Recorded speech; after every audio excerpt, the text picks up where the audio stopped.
I want to talk about young women and the really the epidemic of birth control. I've got two girls that I both had to deliver IVF, and I'm convinced it's because I spent 10 years on birth control. I'm Oh, yeah. convinced that it's also because my body was full of toxins.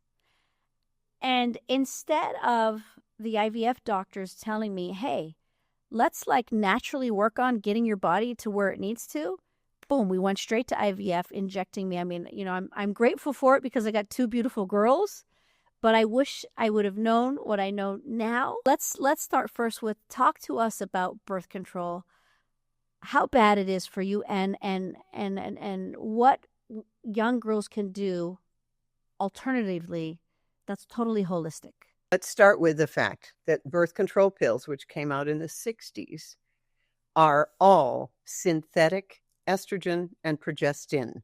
Now, most gynecologists, I swear to you, don't know the difference between a bioidentical hormone and something that is just changed enough so they can patent it. So it goes back to this, and remember this, God's world, the naturally occurring world, cannot be patented.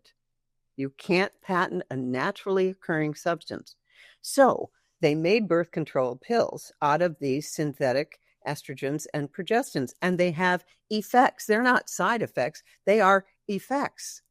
And therefore, they mess with at least 50 different metabolic functions in the body. But what the birth control pills do is they completely shut that down.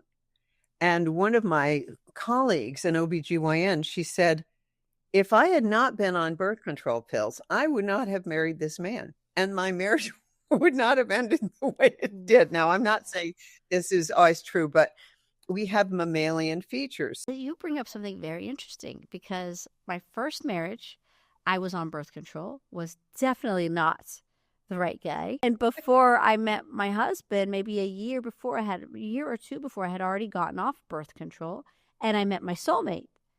So Yes, this is very fascinating. there's something to it. Yes, yes.